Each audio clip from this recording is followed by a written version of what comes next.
Hello दोस्तों, आप सबका हार्दिक स्वागत है आपके यूट्यूब चैनल स्टडी विद नवीन पर। दोस्तों आज है 8 नवंबर और 8 नवंबर करंट अफेयर जितने भी इंपॉर्टेंट क्वेश्चन बनने वाले हैं सब इस वीडियो में डिस्कस करेंगे। तो दोस्तों मेरे साथ जुड़े रहिए और वीडियो को लास्ट तक देखिए। और यदि आप मेरे चैनल पर नए हैं तो मेरे चैनल को सब्सक्राइब कर दीजिए और बेल आइकन को भी दबा दीजिए जिससे इंपॉर्टेंट नोटिफिकेशन आपको मिलती रहे। तो दोस्तों आइए शुरुआत करते हैं आज के क्वेश्चन से। फर्स्ट क्वेश्चन है, राष्ट्रीय कैंसर जागरूकता दिवस कब मनाया जाता है? तो कब मनाया जाता है? 7 नवंबर को। कब मनाया जाता है? 7 नवंबर को। कैंसर के बारे में लोगों को शिक्षित करने के लिए हर साल 7 नवंबर को राष्ट्रीय कैंसर जागरूकता दिवस मनाया जाता है। 2014 में, कब? 2014 में केंद्रीय स्वास्थ्य मंत्री डॉक्टर हर्षवर्धन ने राष्ट्रीय कैंसर जागरूकता दिवस की शुरुआत की। नेक्स्ट है, नेक्स्ट क्वेश्चन है, सितंबर 2020 तक किस जिले ने नीति आयोग द्वारा आकांक्षात्मक जिलों की रैंकिंग में शीर्ष स्थान प्राप्त किया है? तो किसने किया है? चंदौली ने। उत्तर प्रदेश के चंदौली जिले ने नीति आयोग द्वारा सितंबर के लिए आकांक्षात्मक जिलों की रैंकिंग में शीर्ष स्थान हासिल किया है। बोकारो और पूर्वी सिंहभूम झारखंड को क्रमशः दूसरे और तीसरे स्थान पर रखा गया। किसे? बोकारो और पूर्वी सिंहभूम जो कि झारखंड में है को दूसरे और तीसरे स्थान पर रखा गया है। नेक्स्ट है, भारतीय स्टेट बैंक ने किसके साथ संपर्क रहित क्रेडिट कार्ड लॉन्च किया? किसके साथ? पेटीएम के साथ। किसके साथ किया है? पेटीएम के साथ। भारतीय स्टेट बैंक ने संपर्क रहित क्रेडिट कार्ड लॉन्च करने के लिए डिजिटल भुगतान प्लेटफॉर्म पेटीएम के साथ भागीदारी की है। नेक्स्ट है चौथा प्रश्न, मणिपुर के ज्ञानेंद्रो निगोबम उत्तर पूर्व क्षेत्र से हॉकी इंडिया के पहले अध्यक्ष बने। उन्होंने किसकी जगह ली है? तो उन्होंने मोहम्मद मुश्ताक अहमद की स्थान लिया है। मणिपुर के ज्ञानेंद्रो निगोबम उत्तर पूर्व क्षेत्र से हॉकी इंडिया के निर्विरोध पहले अध्यक्ष चुने गए हैं। उत्तर पूर्व क्षेत्र से हॉकी इंडिया के निर्विरोध पहले अध्यक्ष चुने गए। वे मोहम्मद मुश्ताक अहमद का स्थान लेंगे।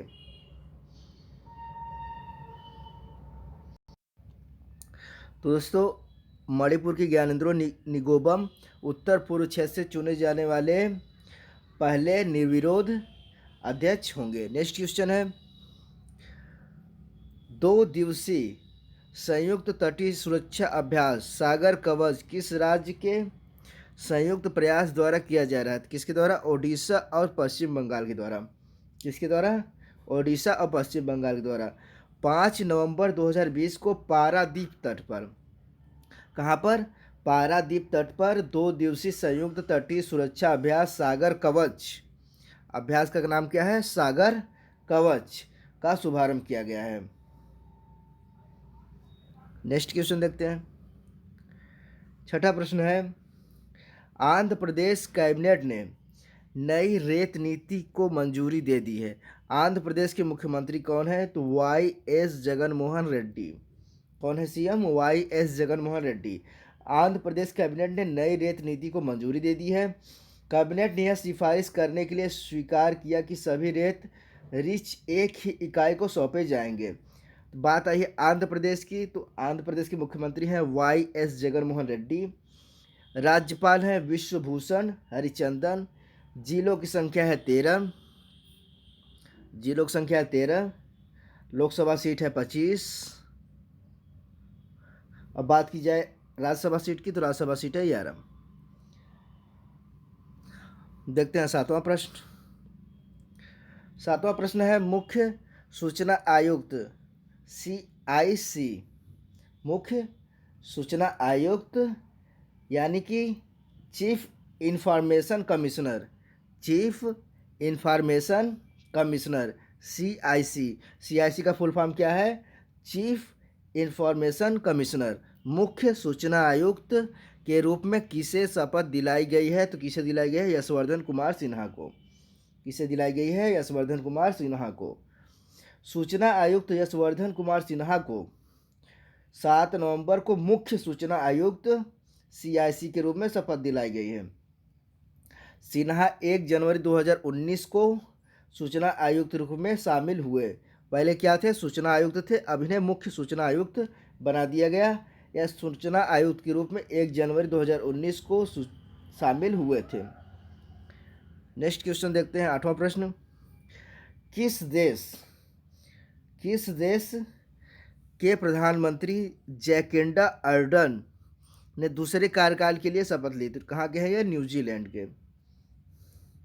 न्यूजीलैंड के प्रधानमंत्री जैसिंडा अर्डर्न ने 6 नवंबर को दूसरे कार्यकाल के लिए शपथ ली है।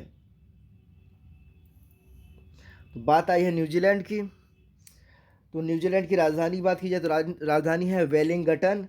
क्या है? वेलिंगटन। मुद्रा है न्यूजीलैंड डॉलर। प्रधानमंत्री हैं जैकिंडा अर्डर्न। राष्ट्रीय खेल है रग्बी। क्या है? रग्बी।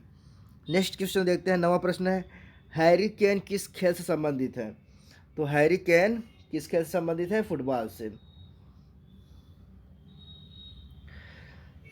ये क्यों प्रसिद्ध है? हैरी केन ने टोटेनहम हॉटस्पर के लिए अपना 200वां गोल किया। कितना गोल किया? 200वां। कौन से, किसके लिए? Tottenham Hotspur.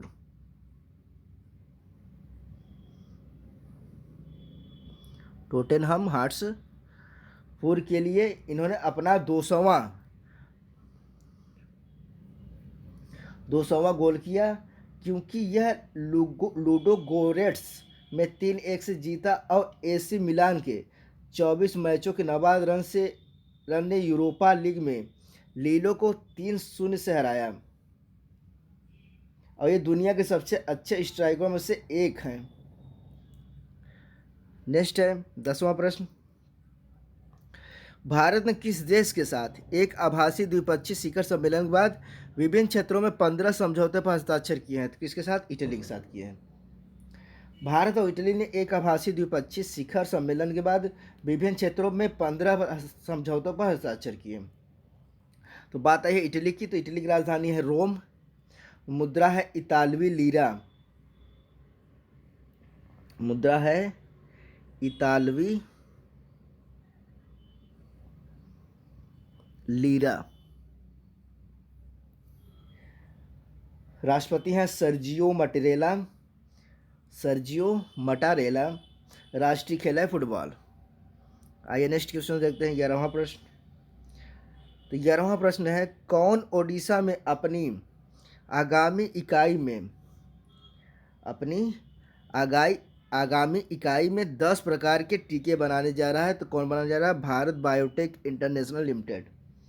कौन बना जा रहा है? भारत बायोटेक इंटरनेशनल लिमिटेड या भारत बायोटेक इंटरनेशनल लिमिटेड या BBIL। क्या? BBIL ओडिशा में अपनी आगामी इकाई में 10 प्रकार के टीके बनाने जा रहा है। बात आई है ओडिशा की। तो ओडिशा के मुख्यमंत्री हैं नवीन पटनायक। राज्यपाल हैं गणेशी लाल। जिलों की संख्या है 30। लोकसभा सीट है 21।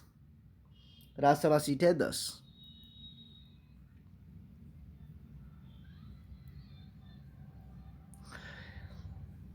बारहवां प्रश्न है, चाचा चौधरी ने किसके साथ हाथ मिलाया? किसके साथ? नमामि गंगे कार्यक्रम के लिए। तो चाचा चौधरी ने नमामि गंगे कार्यक्रम एक एकीकृत संरक्षण मिशन के साथ हाथ मिलाया है। यह राष्ट्रीय नदी गंगा के प्रदूषण संरक्षण और कायाकल्प के प्रभावी उन्मूलन के उद्देश्यों को पूरा करेगा। 13वां प्रश्न है, किस कमांड द्वारा बुल स्ट्राइक नामक एक विशेष त्रिकोणीय युद्ध अभ्यास आयोजित किया गया था? तो अंडमान और निकोबार कमान के साथ। किसके साथ? अंडमान और निकोबार कमान के साथ। अंडमान और निकोबार कमांड ANC, अंडमान और निकोबार कमान द्वारा बुल स्ट्राइक नामक एक विशेष त्रिकोणीय युद्धाभ्यास आयोजित किया गया। सेना, नौसेना और IAF के साथ साथ पैरा SF और समुद्री कमांडो की संपत्ति और श्रम शक्ति के साथ उच्च वोल्टेज अभ्यास 3 से 5 नवंबर 2020 तक आयोजित किया गया। 14वां प्रश्न है, कौन म्यूचुअल फंड के लिए यूनिफाइड पेमेंट इंटरफेस ऑटोपे की पेशकश करने वाला उद्योग में पहला बन गया? तो कौन बन गया? Angel broking. कौन बन गया है? एंजल। यह है ऑटो पे। क्या है? ऑटो पे। तो कौन बन गया है? Angel broking. Angel broking mutual funds के लिए यूनिफाइड पेमेंट्स इंटरफेस ऑटो पे की पेशकश करने वाला उद्योग में पहला बन गया है, ऑटो पे। नेक्स्ट है,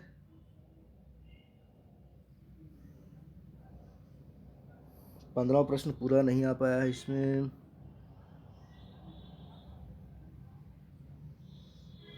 पूरा क्वेश्चन है, वायरलेस निगरानी संगठन दूरसंचार विभाग ने कितने अवैध मोबाइल नेटवर्क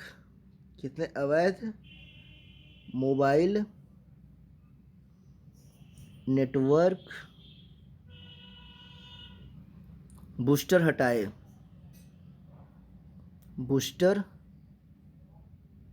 हटाए? क्वेश्चन है, वायरलेस निगरानी संगठन दूरसंचार विभाग ने कितने अवैध मोबाइल नेटवर्क बूस्टर्स हटाए? तो कितने हटाए हैं? 33। कितने हटाए हैं? 33। दूरसंचार विभाग का हिस्सा वायरलेस निगरानी संगठन ने 33 अवैध मोबाइल नेटवर्क बूस्टर को हटाया। नेक्स्ट क्वेश्चन देखते हैं, 16वां प्रश्न। भारतीय स्टेट बैंक ने अपने मंडी अनुभाग के तहत किसके साथ योनो कृषि के एकीकरण की सुविधा प्रदान की है? तो इफ्को ई बाजार। किसके साथ? इफ्को ई बाजार के साथ।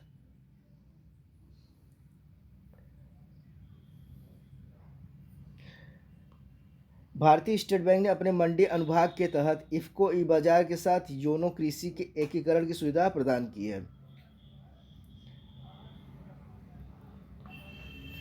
बैंक का योनो कृषि मंच बुआई से लेकर कटाई तक किसानों की सभी कृषि जरूरतों को पूरा करता रहा है।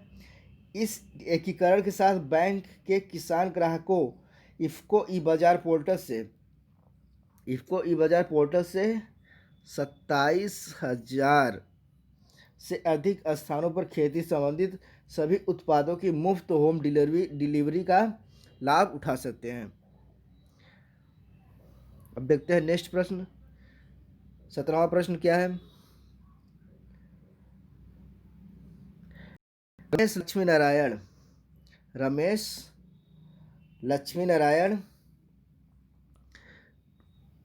नारायण को किस बैंक के अगले मुख्य सूचना अधिकारी CIO के रूप में नियुक्त किया गया है? तो HDFC bank. Chief information officer. CIO का फुल फॉर्म क्या है? Chief information officer. तो HDFC बैंक। रमेश लक्ष्मी नारायण को HDFC बैंक में अगले मुख्य सूचना अधिकारी के रूप में नियुक्त किया गया है। HDFC बैंक ने रमेश लक्ष्मी नारायण को अपने अगले मुख्य सूचना अधिकारी CIO के रूप में नियुक्त किया है। इसके तत्कालीन CIO मुनीष मित्तल के इस्तीफे के लगभग 4 महीने बाद यह नियुक्ति हुई है। इनसे पहले कौन थे? मुनीष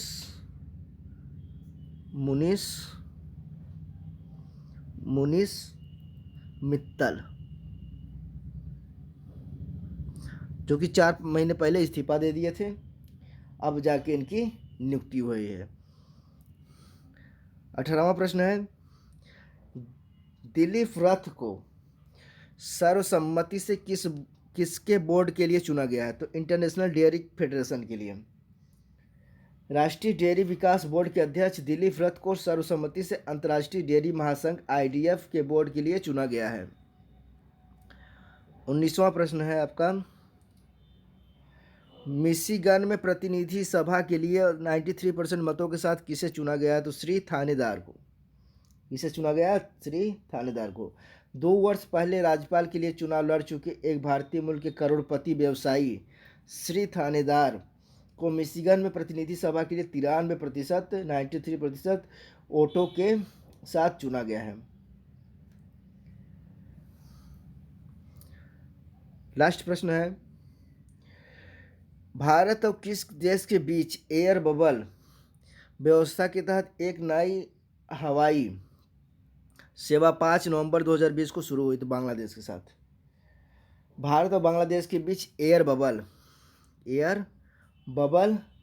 व्यवस्था के तहत एक नई हवाई सेवा 5 नवंबर 2020 को शुरू हुई। विस्तारा एयरलाइंस ने 5 नवंबर 2020 को दिल्ली से ढाका, कहाँ से? दिल्ली से ढाका आने वाली पहली फ्लाइट के साथ दिल्ली से ढाका के लिए द्विसाप्ताहिक उड़ान शुरू की। दोनों देशों के बीच एयर बबल व्यवस्था ने उन लोगों की मदद की है जिन्हें चिकित्सा व्यवसाय और अन्य उद्देश्यों के लिए यात्रा करने की आवश्यकता है। बात है बांग्लादेश की, तो बांग्लादेश की राजधानी है ढाका। क्या है? राजधानी है ढाका। मुद्रा है टका। राष्ट्रपति है अब्दुल हमीद। प्रधानमंत्री है शेख हसीना। और राष्ट्रीय खेल है कबड्डी। तो दोस्तों आज की क्लास कैसी लगी कमेंट बॉक्स में जरूर बताइए दोस्तों। मेरे चैनल स्टडी विद नवीन को सब्सक्राइब करना ना भूलिए। तो दोस्तों अपने दोस्तों की इजाज़त दीजिए। धन्यवाद दोस्तों।